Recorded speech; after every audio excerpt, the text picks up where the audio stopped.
Good morning, student. Today's topic in work education class is fuse and its importance. So these are the different kinds of fuse जो हम use करते हैं generally अपने appliances में, अपने घरों में, और भी कई जगह जहाँ पे हमें कुछ प्रोटेक्टिंग डिवाइस लगानी होती है ताकि वो शॉर्ट सर्किट और ओवर करंट से बच सके। तो ये है कुछ फ्यूज़ जिनकी इमेज हमने दिखाई है। Now introduction. तो फ्यूज़ नाम सबने सुना होगा। तो ये होता क्या है, इसमें क्या क्या किसने बनाया था ये देखते हैं थोड़ा सा, फिर इसकी वर्किंग देखेंगे।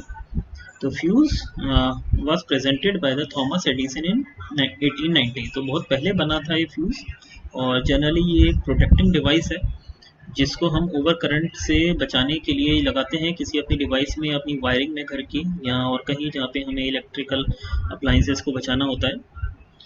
Fuse is the simplest and cheapest device used for interrupting an electrical circuit under short circuit or excessive current।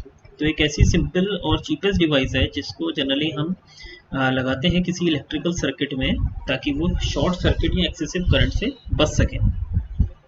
The fuse element is generally made up of material having. जो फ्यूज का element होता है वो generally बना होता है ऐसे material से जो कि जिसका मेल्टिंग पॉइंट कम होता है, हाई कंडक्टिविटी होती है, मीन्स उसमें कोई रेजिस्टेंस इतना नहीं होता ताकि वो और अप्लाइंसेस को हीट ना करे, less harm due to oxidation, ताकि वो ऑक्सीडेशन की वजह से कोई और हार्म ना प्रोड्यूस हो पाए, मीन्स वो वियर एंड टियर की वजह से ख़राब ना हो, अपने आप फ्यूज ना उड़ जाए। जब वो तभी काम करे जब उसकी ज़रूरत हो, दैट मीन जब हैवी करंट या शॉर्ट सर्किट हो तभी वो काम करे और तभी वो डिस्कनेक्ट करे हमारी सप्लाई को, और ऑब्वियसली लो कॉस्ट होना चाहिए। अब फ्यूज होता क्या है एक्चुअली, नाम सबने सुना होगा, देखा भी होगा आई थिंक, अभी हमने उसकी फोटो भी देखी थी।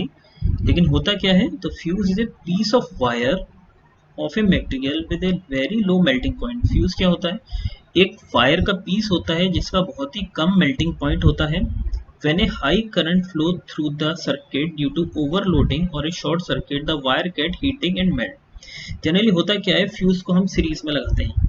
जब भी हाई करंट उस फ्यूज वायर में से पास करेगा तो वो फ्यूज वायर का मेल्टिंग पॉइंट लो होता है, तो वो क्या हो जाएगा, जल जाएगा वायर, और वो वायर पिघल जाएगा और कनेक्शन वहाँ से ब्रेक हो जाएगा। तो ये काम होता है फ्यूज का। लेकिन जब नॉर्मल करंट रेंज में वो काम कर रहा होता है, जब उसे फ्यूज जब वो नॉर्मल वर्किंग कंडीशन में होता है, हमारा जो अप्लायंस होता है या सर्किट होता है, तो उस वायर की इतनी लिमिट होती है कि वो उसको आसानी से सह सके। लेकिन जैसे ही वो अपनी लिमिट से ज़्यादा बढ़ता है तो वायर क्या हो जाता है, बर्न आउट हो जाता है। तो ये बेसिकली काम होता है फ्यूज़ का कि जब एक लिमिट अमाउंट से ज़्यादा की करंट अगर उसमें जाती है तो उसको क्या हो जाता है, बर्न आउट हो जाता है और वो डिस्कनेक्ट प्रोड्यूस कर देता है बाय ब्रेकिंग द सर्किट।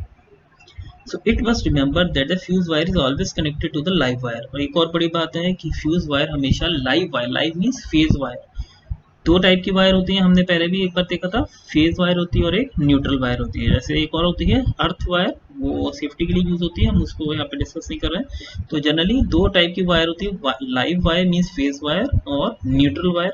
लेकिन फ्यूज हमेशा कहाँ लगाया जाता है, फेज वायर या लाइव वायर में लगाया जाता है। अब इसका वर्किंग प्रिंसिपल किस पे डिपेंड करता है, हीटिंग इफेक्ट ऑफ करंट में। हीटिंग इफेक्ट ऑफ करंट क्या होता है, जैसे जैसे किसी वायर में करंट फ्लो होता है और वो करंट कम अगर क्वांटिटी का है तो वो हीट प्रोड्यूस करता है, अगर करंट कम है तो हीट प्रोड्यूस कम होगी, अगर करंट ज़्यादा क्वांटिटी का बढ़ रहा है तो हीट वैसे वैसे इंक्रीज होती जाएगी। तो ये होता है heating effect of current. So when a fuse melt it create a open circuit, thus breaking the flow of current। तो जब वो फ्यूज अपनी एक लिमिट से ज़्यादा हीट हो जाता है फ्यूज वायर, तो वो मेल्ट हो जाता है जिससे कि हमारा आगे का सर्किट पूरा एक्सटर्नल सप्लाई से डिस्कनेक्ट हो जाता है, जिससे कि हमारा सर्किट आगे का बच जाता है। तो ये सिंबल है, जब भी हम कोई सर्किट बनाते हैं उनका सिंबल्स का यूज़ करते हैं। तो ये कुछ सिंबल्स हैं जो फ्यूज़ के लिए हम यूज़ करते हैं। एक IEEE जो है एक स्टैंडर्ड होता है जिसमें फ्यूज़ को अगर हम बनाते हैं तो कुछ इस तरह से बनाते हैं। एक बॉक्स रेक्टेंगुलर बॉक्स है जिसमें बीच में से वायर पूरी क्रॉस करते दिखा रहे हैं। अब ICE एक और दूसरा स्टैंडर्ड है जिसमें हम फ्यूज़ कुछ ऐसे दिखाते हैं जिसमें बीच में वायर नहीं शो करते, बीच में हम ब्लैंक शो करते हैं एक रेक्टेंगुलर बॉक्स के अंदर। और IEEE में एक और स्टैंडर्ड है फ्यूज़ को दिखाने का, एक एरो, एक ऐसे एरो करके दिखाते हैं हम, जिगजैग एरो टाइप का। और ये पुराना सिंबल है, ओल्ड सिंबल हम पहले ऐसे दिखाते थे, 2 साइड बबल और उसको कनेक्ट करा हुआ 2 डायगोनल वायर से।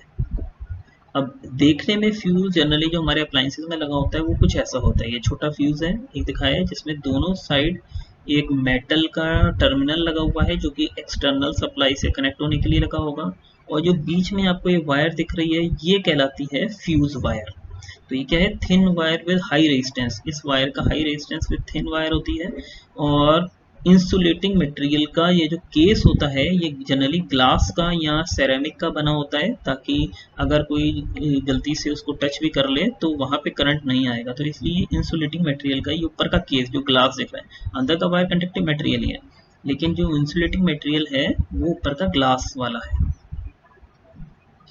अब हीटिंग इफेक्ट ऑफ करंट को अगर हम थोड़ा और देखें तो when electric current pass through the conductor heat is produce. जैसे कि हमने अभी देखा कि इलेक्ट्रिक करंट जब भी किसी भी कंडक्टर के अंदर से पास होता है तो वो अपने आप में गर्म होना शुरू हो जाता है। जितना ज्यादा current, larger the current more is the heat. तो जितना ज्यादा करंट होगा हीट उतनी ही ज्यादा होगी। Third point, change in electrical energy into heat is called heating. तो ये चेंज जो होता है इलेक्ट्रिकल एनर्जी का हीटिंग एनर्जी में कन्वर्ट होना, इसी को हम हीटिंग इफेक्ट ऑफ करंट बोलते हैं, और यही मेन प्रिंसिपल है फ्यूज का। तो ये दो फ्यूज दिखाए हुए हैं। एक पहले जब वो नॉर्मल वर्किंग ऑपरेशन में था तो यहाँ पे कोई ब्रेकेज नहीं है वायर का, यहाँ पे सर्किट के अगर हम बीच में लगाएंगे तो ये हम नॉर्मली काम करता रहेगा, करंट फ्लो होता रहेगा इसके बीच में से। लेकिन जैसे ही वो एक लिमिट से करंट ज़्यादा गया तो क्या हो जाएगा, वायर बीच में से पिघल के हट जाएगा। तो ये ब्रेकेज दिखाया हुआ है, that is this is before over heating and this is after over heating. और ओवर हीटिंग किस वजह से हुई, ओवर करंट की वजह से हुई। तो फ्यूज किस लिए काम आया, ओवर करंट को या ओवर करंट से हमारे अप्लायंसेस को बचाने के लिए।